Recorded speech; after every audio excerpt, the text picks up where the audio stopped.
When Officer James Barrett stopped a black boy on a bicycle, he thought he was just doing his job. He didn't expect to find himself confronted by the boy's mother, a brilliant doctor who saw something no one else could. What followed wasn't a protest, a lawsuit, or another viral video. Instead, it became a lesson about gravity, the invisible force that can either tear things apart or bind them together. Officer James Barrett drummed his fingers on his steering wheel, scanning the quiet suburban streets of Millbrook with narrowed eyes. After 15 years on the force, he'd developed what he called a sixth sense for trouble, though his colleagues had started whispering that his sense seemed increasingly focused on certain demographics. Marcus Williams pedaled his blue bicycle down Cedar Street, the late afternoon sun warming his shoulders. The 12-year-old had just left the public library, his backpack heavy with books about space and astronomy. He'd spent hours reading about black holes and distant galaxies, losing himself in the vastness of the universe. The boy was headed to his friend Tommy's house to work on their science fair project. They were building a model of the solar system, and Marcus had checked out extra books to ensure their project would be the best in their class. His mother, Dr. Diana Williams, had always emphasized the importance of education, telling him that knowledge was the one thing nobody could take away. Barrett's patrol car crawled to a stop as he watched Marcus ride past. The boy was wearing a hoodie despite the warm weather. Suspicious, Barrett thought, though he couldn't articulate why. He flicked on his lights, and Marcus's heart dropped into his stomach as he heard the sharp chirp of the siren. "Hold up there, son," Barrett called through his open window. Marcus stopped his bike, his hands trembling slightly as he gripped the handlebars. He'd been taught what to do in situations like this. Keep calm, be respectful, make no sudden movements. "Is something wrong, officer?" Marcus asked, his voice steady despite his racing heart. Barrett stepped out of his car, hand resting casually on his utility belt. "Where'd you get that bike?" "It's mine, sir. My mom bought it for my birthday last year." "Awful nice bike for this neighborhood," Barrett said, circling around Marcus. "We've had reports of bicycle thefts in the area. You got any proof of ownership?" Marcus's throat felt dry. "No, sir. But my mom has the receipt at home. We could—" "Step off the bike," Barrett interrupted. "Let's see what you've got in that backpack." A few neighbors had started to gather on their porches, watching the scene unfold. Mrs. Henderson, who lived across the street, pulled out her phone and began recording. Marcus could feel his cheeks burning with humiliation as Barrett unzipped his backpack and started pulling out library books. "Astronomy, huh?" Barrett's tone was skeptical. "These actually yours?" Before Marcus could respond, a sleek silver Volvo pulled up to the curb. Dr. Diana Williams stepped out, her white doctor's coat still on from her shift at the hospital. She assessed the situation in seconds, her face a mask of controlled composure. "Officer," she said, her voice clear and professional. "I'm Dr. Diana Williams, Marcus's mother. Is there a problem here?" Barrett straightened up, caught off guard by her presence and demeanor. "Ma'am, we've had reports of stolen bicycles." "And you assume my son, who was riding his bike in broad daylight on his way to a study session, was a thief?" Her words were precise, measured. "I'd like your badge number, please." Barrett's face reddened. "Now, ma'am, I'm just doing my job." "Your job is to protect and serve this community," Diana said, taking out her phone. "All of this community. I'm curious about your probable cause for stopping a 12-year-old boy carrying library books." More neighbors had gathered now. Mrs. Henderson was still recording, and someone had called the local news station. Diana placed her hand on Marcus's shoulder, a gesture both protective and reassuring.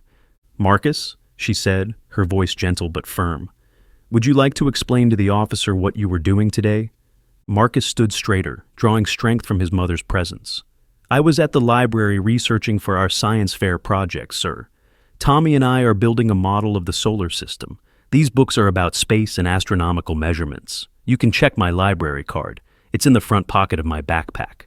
Diana watched Officer Barrett carefully as her son spoke. She could see something shifting in the man's expression. Not quite shame, not yet, but perhaps the first crack in his certainty. "Officer Barrett," she said, reading his nameplate, "I understand you have a difficult job, but I wonder if you've considered the impact moments like these have on young minds. My son loves science. He dreams of being an astrophysicist. When you stopped him today, what message did you send about his place in this community?" Barrett's hand had dropped from his utility belt, and he was no longer standing in his intimidation stance. The growing crowd of onlookers waited in tense silence for his response. Diana continued, her voice taking on a tone she often used with medical students, instructive rather than accusatory. "I'd like to propose something, Officer Barrett. Instead of filing a formal complaint, which I'm fully prepared to do, I'd like to invite you to visit Marcus's school next week. He's giving a presentation about black holes and gravitational waves. It might be enlightening for both of you." The tension in the air shifted subtly. This wasn't the confrontation the gathering crowd had expected. Barrett looked at Marcus, then back at Diana, clearly thrown off balance by her response. I suppose I could do that," he said slowly. "Excellent," Diana replied. "And while you're there, perhaps you could talk to the students about community policing, the kind that builds trust rather than fear. After all, these children are the future of our community." Mrs. Henderson had lowered her phone, though she was still recording. The story that was unfolding was more complex than the viral video she'd anticipated capturing. Marcus watched this exchange with a mixture of pride and amazement. His mother wasn't just defending him, she was trying to create something positive from this moment of injustice. He thought about the black holes he'd been reading about, how they could bend both light and time. Perhaps minds could be bent too, reshaped by the gravitational pull of wisdom and grace. Diana picked up one of the library books Barrett had pulled from Marcus's backpack. "Did you know, Officer Barrett, that the largest known black hole, TON 618, has a mass of 66 billion times that of our sun? Marcus taught me that last week. It's fascinating how something so massive can be invisible to the naked eye, isn't it? Sometimes the things we can't see have the greatest impact on our universe." She handed the book to Barrett, who took it automatically, looking somewhat dazed. The metaphor wasn't lost on the observers, several of whom nodded thoughtfully. "Mom," Marcus said, finding his voice, "maybe Officer Barrett would like to see our science fair project when it's done. Tommy and I are including a section about how gravity affects different planets differently." Diana smiled at her son, recognizing his attempt to build a bridge, something she'd always tried to teach him by example. "That's an excellent idea, sweetheart. What do you think, Officer Barrett? Would you be interested in learning about gravitational forces?" The story continues to unfold as Officer Barrett finds himself confronted not with anger or hostility, but with an invitation to learn and grow. The neighborhood watches as a potential flashpoint of racial tension transforms into something unexpected, though the final outcome remains uncertain. Barrett shifted his weight from one foot to the other, the library book still in his hands.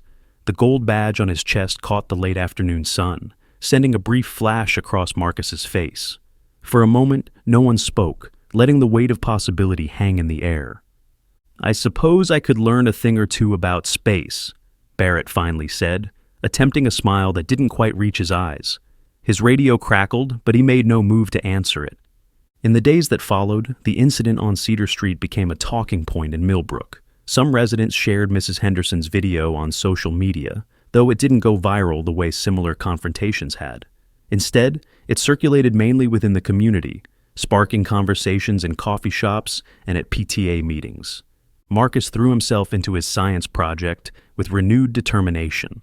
Every evening after dinner, he and Tommy worked in the Williams garage, carefully painting styrofoam balls to represent the planets and calculating the proper distances between them. Diana would bring them snacks and listen as they debated the best way to represent the asteroid belt.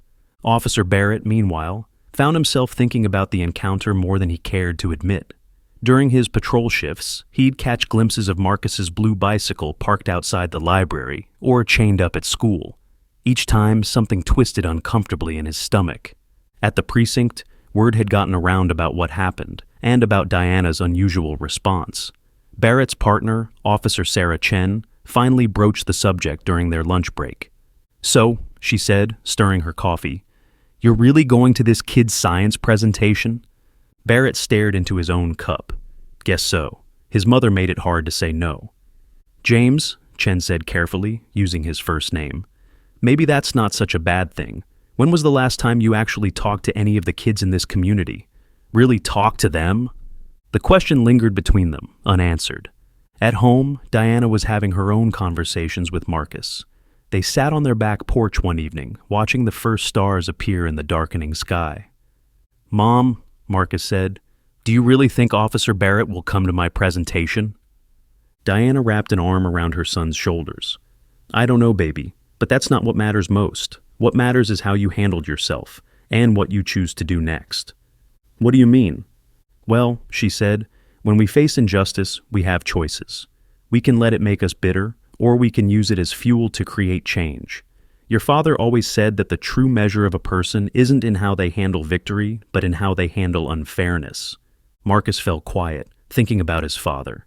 It had been 3 years since the cancer took him, but sometimes grief still hit like a fresh wave. His dad had been an English professor, always ready with a quote or a story to illuminate life's harder moments. "Dad would have known exactly what to say to Officer Barrett," Marcus said softly. "Maybe," Diana replied. "But you know what? I think you did pretty well yourself. Offering to show him your science project, that was brave and generous, especially after how he treated you." The next few days passed in a blur of preparation. Marcus and Tommy put the finishing touches on their solar system model, which had grown to include not just the planets, but also major moons in a specially designed section showing how gravity bent space-time. They practiced their presentation in Tommy's living room, with Tommy's parents and Diana taking turns playing the role of audience members asking tough questions. Word spread through the school about Officer Barrett's potential attendance at the presentation. Some teachers whispered that it was inappropriate, that Diana was being too accommodating. Others saw it as an opportunity for needed dialogue. The principal, Dr. Martinez, decided to expand the event, inviting other classes to attend. The morning of the presentation, Marcus woke up early. He stood in front of his mirror, adjusting his bow tie, the one his father had taught him to tie before he got sick.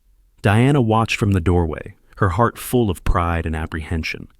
"Remember," she said, "whatever happens today, you've already won. You've shown more character than most adults manage in a lifetime." At school, the auditorium filled quickly. Tommy's parents sat in the front row next to Diana. Mrs. Henderson was there with her phone, though she'd promised to keep it off during the presentation. Several of Barrett's fellow officers had shown up in uniform, including Officer Chen, who gave Marcus an encouraging thumbs up. As Marcus and Tommy set up their model on the stage, the auditorium doors opened one last time. A hush fell over the crowd as Officer Barrett walked in, still in uniform, but without his utility belt. He paused in the doorway, scanning the room, his face unreadable. Diana stood and walked to meet him, extending her hand. "Thank you for coming, Officer Barrett. Marcus saved you a seat right here in the front row." Barrett took her offered hand, his grip firm but not aggressive like it had been that day on Cedar Street. "Dr. Williams," he said, then hesitated as if wanting to say more. Instead, he followed her to the indicated seat. Marcus took his place at the podium, his heart hammering against his ribs. The solar system model gleamed under the stage lights, each planet suspended perfectly in its orbit. He looked out at the audience, at his mother's encouraging smile, at Tommy's nervous excitement, at Officer Barrett's stiff posture in his crisp uniform. Taking a deep breath, Marcus began to speak about gravity, about how it was both the weakest and most persistent of nature's fundamental forces, about how it shaped the universe not through violence, but through patient, constant influence. As he spoke, he noticed Officer Barrett leaning forward slightly in his seat. "Gravity," Marcus explained, his voice growing stronger, "is like an invisible hand that connects everything in the universe. It doesn't care about what things look like on the surface. It treats all matter the same way." He glanced at Officer Barrett, who was now sitting forward with his elbows on his knees, watching intently.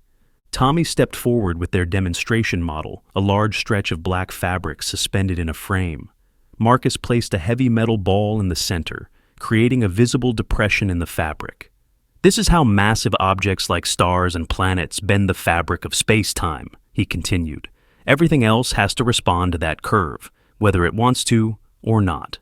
From her seat, Diana noticed a subtle change in Barrett's expression as he watched her son command the stage. The officer's usual mask of authority had softened into something more contemplative. Several times he opened his mouth as if to ask a question, then closed it again. After the formal presentation, during the Q&A session, a small hand shot up from the middle of the audience. It belonged to Lily Chen, Officer Chen's daughter, who had begged to attend after hearing about the presentation from her mother. "What happens when two black holes collide?" she asked eagerly. Marcus's face lit up. That's an excellent question. When black holes collide, they create gravitational waves that ripple through space-time, like dropping two stones in a pond. Scientists detected these waves for the first time in 2015, proving Einstein's theory was right. He demonstrated by dropping two balls onto their fabric model, watching the ripples interact. Then, unexpectedly, Officer Barrett raised his hand. The room grew quiet. Even Mrs. Henderson, who had been discreetly filming despite her promise, lowered her phone. "You mentioned earlier," Barrett said, his voice carrying a slight tremor, "that gravity is the weakest of the fundamental forces. But you also said it's the most important for shaping the universe. How does that work?" Marcus smiled, grateful for the hours he'd spent reading about this very topic. "That's actually one of the most fascinating paradoxes in physics, sir. Gravity is billions of times weaker than the other forces, but it never gives up. It keeps working over vast distances and long periods of time. While stronger forces might win in the short term, gravity's persistent influence eventually shapes everything, from how galaxies form to how planets move." Diana watched as something shifted in Barrett's face, a recognition perhaps of the deeper meaning beneath the science lesson. She thought about her late husband, who had always said that the best teachers don't just share information, they create moments of transformation.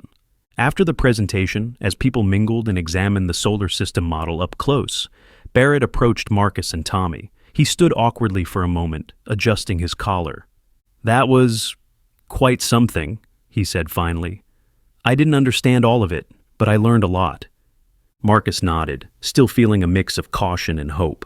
"If you're interested, sir, I could recommend some books from the library. The ones you saw in my backpack that day are really good for beginners." Barrett flinched slightly at the reference to their first encounter, but he held his ground. "I'd like that," he said. "And I've been thinking about your mother's suggestion, about talking to students about community policing. Maybe we could work together on that, combine it with some of this science stuff." Before Marcus could respond, a commotion near the auditorium doors drew everyone's attention. A group of reporters had somehow gotten wind of the event, and they were pushing their way in, cameras flashing. Mrs. Henderson's video had apparently attracted more attention than anyone had anticipated. Diana quickly moved to stand between the reporters and her son, but to everyone's surprise, it was Officer Barrett who spoke up first. "This is a school event," he said firmly, stepping forward with his badge visible. "These students have a right to learn without being turned into a media circus."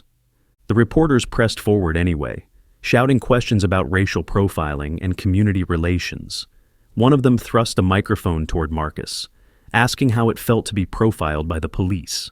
Tommy, seeing his friend's discomfort, grabbed Marcus's arm. "Come on," he whispered, "we can go out through the stage door." But Marcus stood his ground, looking first at his mother, then at Officer Barrett.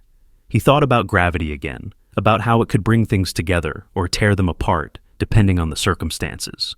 About how the same force that kept planets in orbit could also create black holes. Diana watched her son, recognizing the expression on his face, the same one his father used to get when he was about to say something important. She held her breath as Marcus stepped forward, still wearing his father's bow tie, and raised his hand for quiet. The reporters fell silent, cameras still rolling. Barrett stood frozen, his hand no longer near his utility belt, but hanging loose at his side. The whole room waited to hear what this 12-year-old boy, who had turned a moment of prejudice into a lesson about the universe, would say next. "Before you ask any questions," Marcus said, his voice clear and steady, "I'd like to show you something." He walked back to the demonstration model, the reporters trailing behind him like planets caught in a gravitational pull. "See this fabric?" he continued, pressing down on the stretched black material. "When I put pressure here, everything around it has to respond. But watch what happens when I press down in two places at once." He created two deep depressions, one with each hand. The fabric between these points doesn't tear apart. It creates a bridge, a connection through the warped space. Diana felt tears prickling at the corners of her eyes. Marcus was using his father's teaching technique, making the abstract concrete, finding metaphors in the physical world. Officer Barrett stepped closer to the model, his police boots silent on the auditorium floor. "Like when two communities seem separated," he said slowly, "but they're actually connected by the same fabric?" Marcus nodded, encouraged.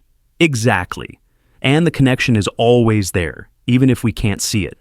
Just like gravity. The reporters had lowered their cameras, caught up in the unexpected physics lesson. One of them, a young woman from the local news station, raised her hand like a student. "Can you explain how this relates to what happened last week?" Before answering, Marcus looked at his mother. Diana gave him a slight nod, trusting her son's instincts just as she had trusted his father's. "Last week," Marcus began, "Officer Barrett and I were like these 2 points, creating tension in the fabric of our community. But my mom, she understood something I'm only beginning to learn. She saw that tension doesn't have to tear things apart. It can create new connections." Barrett's face flushed red, but he didn't look away.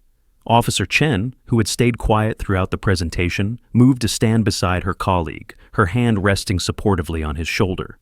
"The thing about gravity," Marcus continued, warming to his subject, "is that it's patient.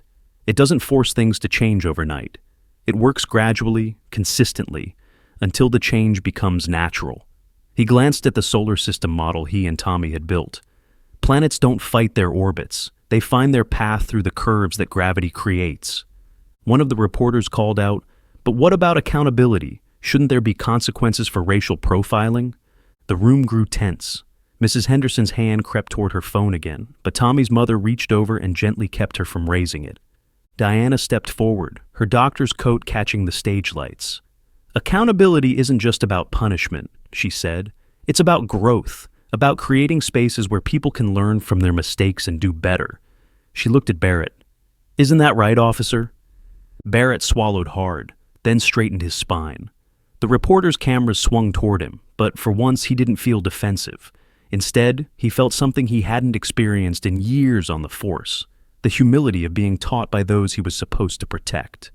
"When I first got the invitation to this presentation," he said, his voice rough with emotion, "I thought Dr. Williams was trying to shame me, to put me in my place." He paused, looking around the auditorium.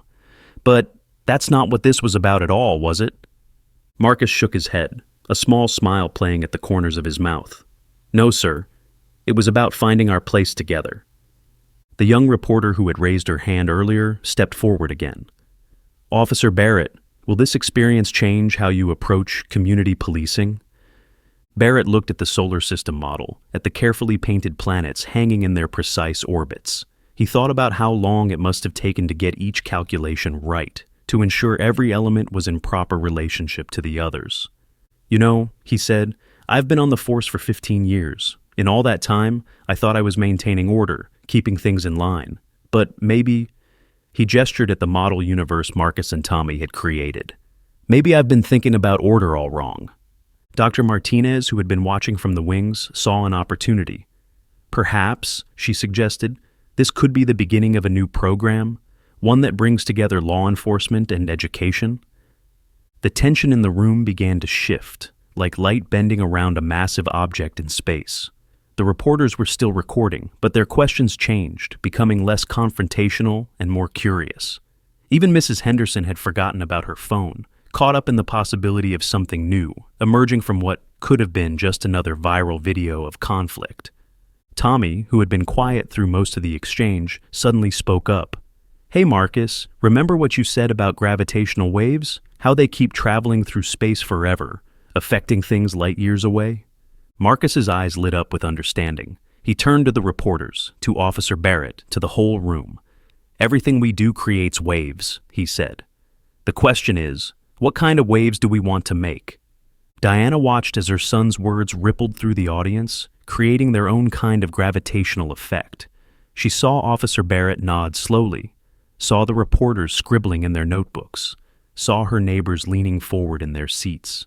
But most importantly, she saw something in Marcus's expression that reminded her so much of his father, the look of someone who had found their voice in the midst of chaos. The next morning, the local newspaper's headline read, "Physics of Peace: How a Middle School Science Project Could Transform Community Policing." The article featured a photo of Marcus and Officer Barrett standing beside the solar system model, both looking thoughtful and slightly uncomfortable with the attention. But the real work was just beginning. In the weeks that followed, Marcus's presentation became the catalyst for something larger than anyone had anticipated. Dr. Martinez, seeing an opportunity, invited Officer Barrett to join a newly formed community education committee. The committee's first task? Developing a program that would bring police officers into classrooms not as authority figures, but as learners alongside the students. Diana watched these developments with cautious optimism. She knew from her years in medicine that systemic change was like healing a deep wound. It required time, attention, and sometimes a bit of discomfort. One evening, as she was finishing her hospital rounds, she found Officer Chen waiting for her in the lobby. "Dr. Williams," Chen said, fidgeting with her badge, "I hope you don't mind me stopping by. It's about James, Officer Barrett." Diana gestured toward the hospital's coffee shop. "Let's talk." Over coffee, Chen explained that Barrett had been different since the presentation. He's requesting additional cultural sensitivity training, volunteering for community outreach. But she hesitated. Some of the other officers are giving him a hard time. They're calling him Professor Barrett behind his back. Diana thought about the gravitational waves Marcus had described, how change in one part of a system inevitably affected all the others. "Change is never easy," she said, especially when it challenges people's identities. Meanwhile, at school, Marcus was dealing with his own kind of fallout. Some students treated him like a celebrity, while others whispered that he was playing nice with the police. Tommy remained steadfast by his side, but Marcus could feel the subtle shift in how people saw him. During lunch period one day, a group of 8th graders approached their table. The leader, a boy named Deshaun, looked at Marcus with a mix of admiration and skepticism. "My cousin got roughed up by cops last year," Deshaun said. "Nobody invited them to his science fair." Marcus set down his sandwich, choosing his words carefully. "I'm not saying everything's fixed," he replied. "But how can we expect things to change if we don't try something different?" Deshaun considered this, then pulled up a chair. "So, tell me more about these gravity waves." Across town, Officer Barrett sat in his patrol car, parked outside the library. He watched as kids walked up the steps, carrying backpacks and dreams. His hand moved to the book in his passenger seat. A Brief History of Time by Stephen Hawking. Marcus had recommended it, though Barrett was finding it anything but brief. His radio crackled with a call about a group of teenagers loitering outside a convenience store. Before responding, he took a deep breath and remembered Marcus's words about gravity, patient, persistent, treating all matter the same way. When Barrett arrived at the store, he found 5 young men, all of them black, standing near the entrance. In the past, he might have approached with his hand near his weapon, authority radiating from his stance. Instead, he noticed one of them wearing a NASA t-shirt. "Anyone here know about black holes?" he asked, stepping out of his car. The teenagers exchanged confused looks. The one in the NASA shirt, initially wary, raised his hand slightly. "I do, sir?" "Good," Barrett said. "Because I'm reading this book, and I could use some help understanding something about event horizons." Back at the Williams house, Diana found Marcus in the garage, upgrading their solar system model. He'd added LED lights to represent different stellar phenomena, and was working on a mechanism to show planetary rotation. "How's it coming along?" she asked, setting down her medical bag.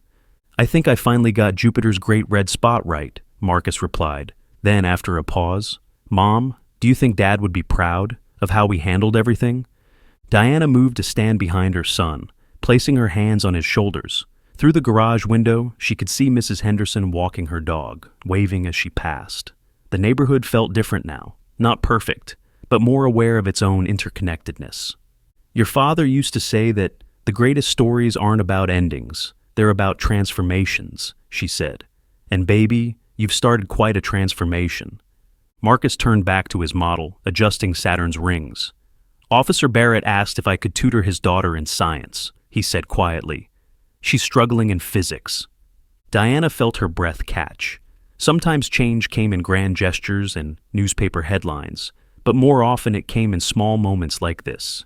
A request for help, a bridge being built one plank at a time.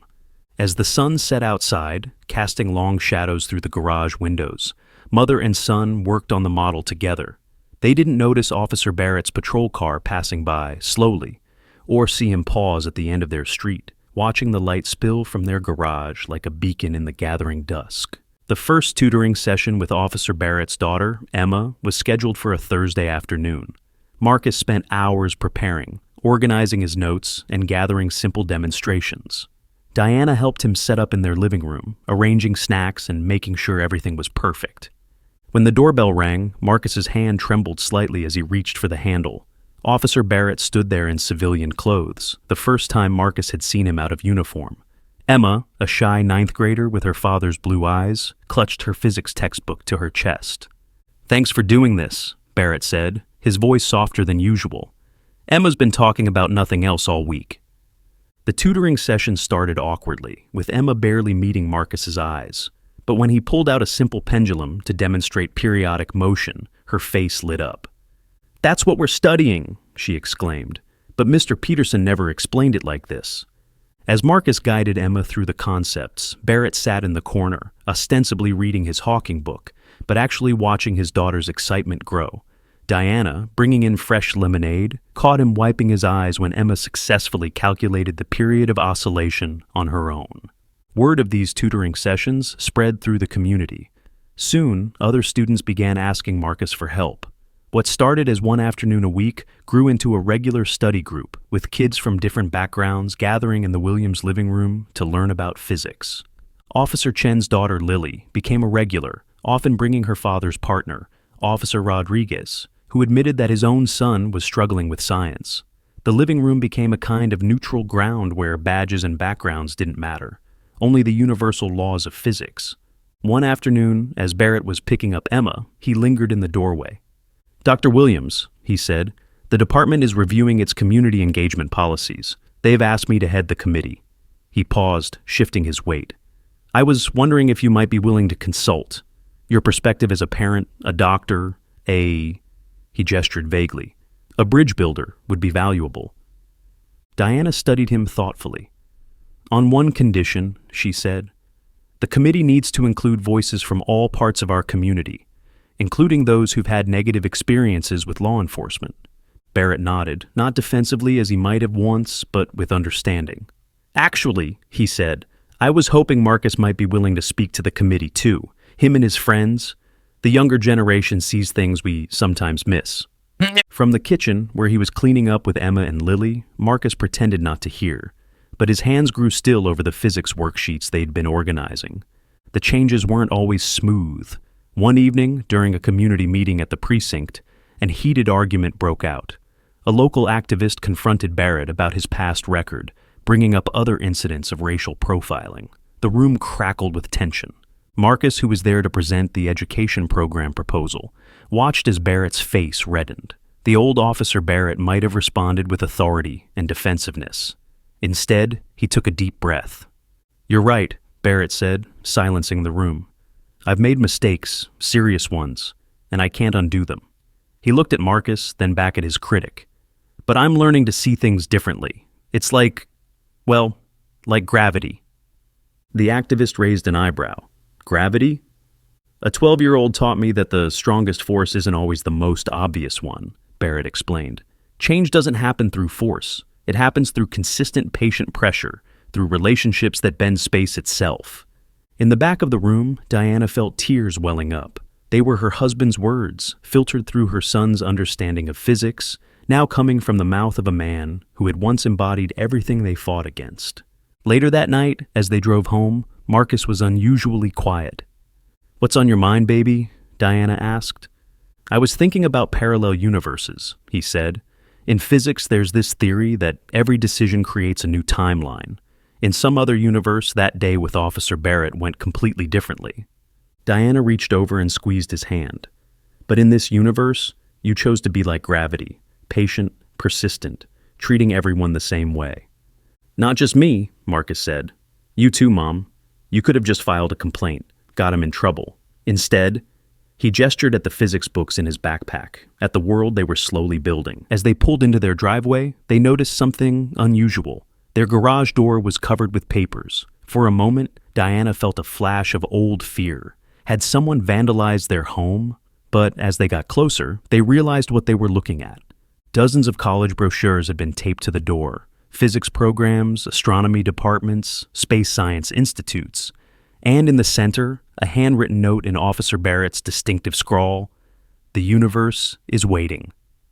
Spring turned to summer, and the changes in Millbrook continued to unfold, like waves spreading across the fabric of space-time. The study group in the Williams living room had grown so large that they had to move it to the library's community room. Mrs. Henderson, who had kept her viral video private at Diana's request, now spent her afternoons helping to coordinate the sessions. One particularly hot Saturday, while Marcus was explaining electromagnetic forces to a group of students, Officer Barrett slipped into the back of the room. He wasn't alone. With him was Captain Rivera, the precinct commander. "This is what I've been telling you about," Barrett whispered to his superior. "Watch!" Marcus had set up a demonstration using magnets and iron filings to show how invisible fields could influence visible matter. "See how the filings align themselves?" he explained. "They're responding to a force we can't see, just like gravity.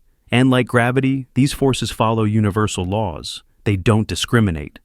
Captain Rivera leaned forward, intrigued not just by the science, but by what she saw in the room. Black, white, Asian, and Hispanic students sat together, passing notes and sharing snacks. 3 police officers' kids were in the front row. Deshawn, the 8th grader who had once challenged Marcus, was now one of the regular tutors. After the session, Rivera pulled Diana aside. "Dr. Williams, I've been reviewing Officer Barrett's proposal for the Community Education Initiative. I have to admit, I was skeptical at first, but seeing this..." She gestured at the room where students were helping clean up while still chatting excitedly about magnetic fields. "I think we need to expand it." Diana raised an eyebrow. "What did you have in mind?" "A full partnership between the police department and the school district.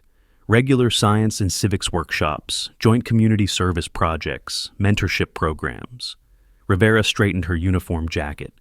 "And we'd like Marcus to help design it." That evening, over dinner, Marcus pushed his spaghetti around his plate as Diana shared the captain's proposal. "I don't know, Mom," he said finally. "What if people think I'm just being used, like some kind of poster child?" Diana set down her fork. "Do you remember what your father used to say about authenticity?" Marcus nodded. "The truth rings like a bell. Everyone can hear it." "Exactly. And what you've created here, baby, it's authentic. It's real change, happening one person at a time." Their conversation was interrupted by a knock at the door. It was Emma Barrett, looking nervous but determined. "Marcus, I got my physics test back," she said, holding out a paper with a red A circled at the top. "But that's not why I'm here. I need your help with something else." She explained that she'd been chosen to give a speech at the upcoming town council meeting about youth perspectives on community policing. "Dad suggested I talk about how learning physics changed the way I see the world, but I want to do more than just talk. I want to show them." Marcus's eyes lit up. "Like a demonstration?" For the next 2 weeks, Marcus, Emma, and a growing group of students worked on what they called the Unity Project. They took over the Williams garage, covering the windows with black paper to keep it secret. Officers Barrett and Chen provided materials, while Diana kept them supplied with snacks and encouragement. The night of the town council meeting arrived. The chamber was packed. Police officers, teachers, parents, activists, and what seemed like half the student body of Millbrook Middle School. Captain Rivera sat in the front row next to Dr. Martinez. Mrs. Henderson had her phone ready, but this time with official permission to record. Emma stepped up to the podium, her hands shaking slightly. Behind her, Marcus and their team wheeled in what looked like a large covered frame. "Last year," Emma began, "my father stopped a boy on a bicycle because of assumptions he'd made based on appearance. That boy could have responded with anger. His mother could have responded with legal action. Instead, they taught us about gravity." She nodded to Marcus, who pulled away the cover to reveal an elaborate device. It was like their original space-time fabric model, but much larger and more complex. Dozens of metal balls of different sizes and colors were arranged around the edge. "Each of these balls represents a part of our community," Emma explained. "Watch what happens when they move in isolation." She released one ball, letting it roll across the fabric in a lonely arc. "Now, watch what happens when we move together." At her signal, Marcus and the other students released all the balls at once. They rolled and spun, creating complex patterns as their paths intersected and influenced each other. The entire council chamber fell silent, watching the hypnotic dance of spheres. "Physics teaches us that everything is connected," Emma continued, her voice growing stronger. Every action affects the whole system. Just like these balls can't ignore each other's gravity, we can't ignore our connections to each other. From his seat in the second row, Officer Barrett watched his daughter with tears in his eyes. Diana, sitting nearby, quietly passed him a tissue. Emma's voice grew stronger as she continued. But the most important thing I've learned isn't about physics at all. It's about people, about how change happens not through force, but through understanding, through patience, through gravity. She turned to her father in the audience. Dad, you taught me that being brave means admitting when you're wrong. Marcus and Dr. Williams taught me that being strong means helping others grow, even when they've hurt you. Officer Barrett sat straighter in his chair, uniform crisp but eyes soft. Diana reached over and squeezed his shoulder, remembering that tense afternoon that now felt like a lifetime ago. Captain Rivera stood up. I have an announcement to make, she said. The Millbrook Police Department is launching what we're calling the Gravity Initiative. Starting next month, every officer will participate in community education programs designed by our young people. But more importantly, we'll be learning from them. She gestured to Marcus. Mr. Williams, would you like to tell them about the scholarship? Marcus stepped forward, his father's bow tie straight against his collar.